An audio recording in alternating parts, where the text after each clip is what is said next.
We, the jury, find the defendant, Jason Van Dyke, guilty of second-degree murder. I hope that this sparks change. I think that there needs to be complete reform in the police department. It's a toxic culture, and we don't feel protected. We don't feel served, and we want to.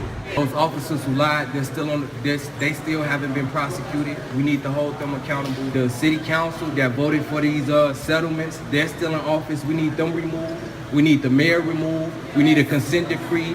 We need a Laquan McDonald legislation passed. We need FOP revisions made in the police union contract, and so much more that we need before we can really talk about healing. But this is a good first step. Because not a single shot was necessary or justified. This defendant gets out of his vehicle. From the moment he gets out of his vehicle, 6 seconds later, he pulls the trigger first time and starts to shoot Laquan McDonald. For the next 12 and a half seconds, the defendant continues to pull the trigger of his gun over and over until he empties the entire clip of the gun. In total, this defendant decides to shoot Laquan McDonald not once, not twice, but 3, 4, 5, 6, 7, 8. He's only halfway done. 9, 10, 11, 12, 13, 14, 15, 16 times in total.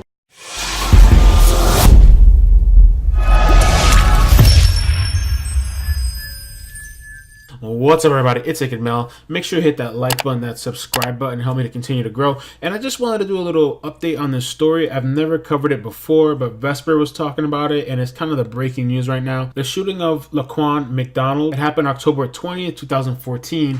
And I don't know if you guys have seen the video. You can search it on YouTube. I'm not going to play it here, but he was fatally shot by Jason Van Dyke. The cops came, they arrived. He was kind of moving erratically. He pulled out a knife, which, I don't agree with. That was wrong, but the way the cops handled that situation was so messed up. Okay, the cops came out, they got out the car, and they shot him down, and the guy shot him 16 times. He didn't even try to get a taser. He didn't try to de-escalate. The guy wasn't even walking towards the cops. He was kind of walking away from the cops, if you could see. Justice finally came down, and he got a guilty charge today. He was convicted of second-degree murder, not first-degree, and I think why this is so big is because Van Dyke is the first Chicago police officer in half a century to be found guilty of murder for an on-duty shooting. He faces a minimum of 6 years in prison when he is sentenced by Judge Vincent Gahn. The jury acquitted him only of one single count of official misconduct.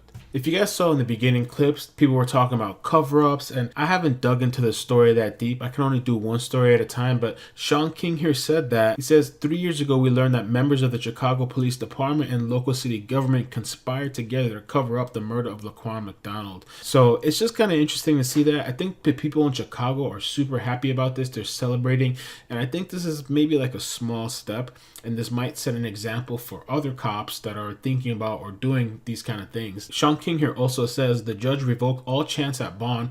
Officer Jason Van Dyke is now a convicted felon and will go to prison. He faces a mandatory minimum sentence that will likely spend 20 to 30 years. So I'm not sure where he's citing that at. The website I just saw that said 6 years. So it's going to be interesting to see how that turns out. And I kind of want to know your guys' thoughts. What do you think about this? I think this is a step in the right move, but it was a little alarming, or not really alarming, but interesting that he is the first cop on duty in 50 years in Chicago to be charged for murdering somebody. So I'll just end this off on Laquan McDonald, 17 years old. They said he was moving erratic. I think about all the crazy situations I've been in when I was younger, and I could have been killed. I could have been shot. That could have been me. There's stories that I've never told that were just so crazy that I'd like to one day be able to tell them, but I don't say them now because of my interest, my daytime job and all that stuff. But it just makes you think, man, the guy's too young, Botham Jean, too young. And the cop overreacted, and justice came and it worked.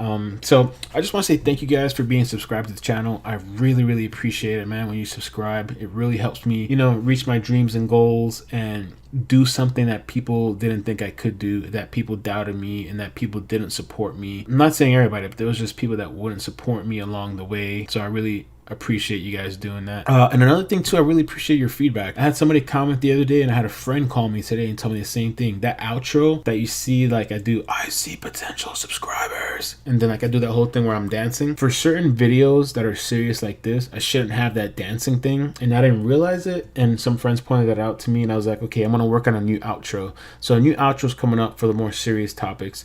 The I see potential subscribers, that's always gonna be there because I love that. So thank you guys for riding with me, especially through my downs and my ups and everything. I appreciate you.